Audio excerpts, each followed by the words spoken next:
So in this video I am going to tell you how to use lattice mixer to create some difficult surfaces. So why this lattice mixture is a very good option, because I personally believe that the way it is doing, it is very good. So those who have not like very master the Vista, and they can use it definitely. So let me just show you how it works. So you can just type lattice mixture and these things will come. And the good part is you can adjust vacuum between two layers. You can also whatever the vacuum you want and what are the separation you want between two layers, you can adjust it. So let me just give it an example. Let's say 10 angstrom vacuum length we want to add, and 5 angstrom separation we want to just use. So now we have to like choose file, and we have to choose file. The important thing about this lattice mixture is you can use it for cubic and hexagonal system. So those who are working with cubic and hexagonal system, it is a very good option.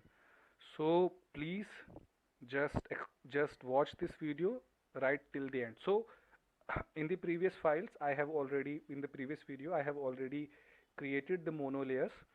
So I will use mono layer of graphene, very simple.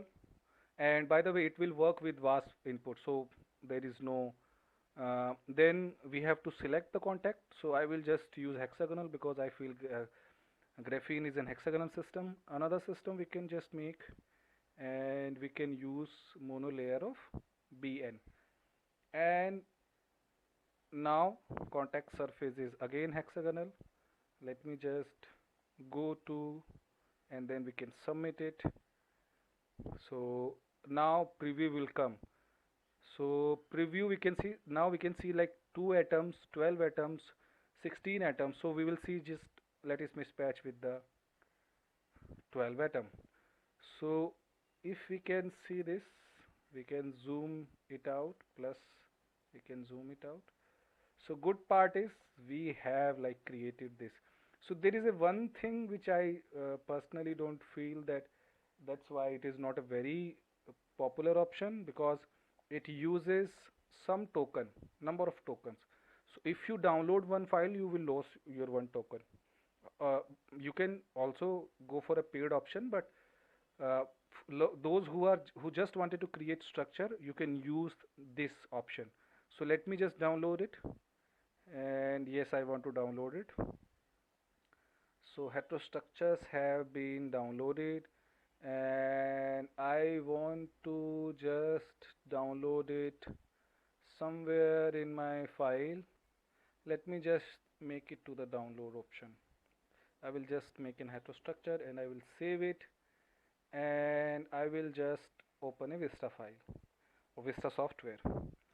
So now you will see how good this and by the way, the lattice mismatch is around 1.80, so which is actually a very good thing, because the lattice mismatch should be a, it should be very less. So whenever you are creating an heterostructure, you should have a lattice mismatch of minimum lattice mismatch between two heterostructure. Now good part is we have created a structure. So you can see very nice structure with lattice mismatch of 1.80. I think this option you should know. You can create heterostructures, you can create tri-layers with this system, and I think tri-layer I will cover in the next topic. And but it is a very powerful tool which you can use to create a structure. Thanks for watching my videos. Hope you like it. Stay tuned for next videos. Thank you.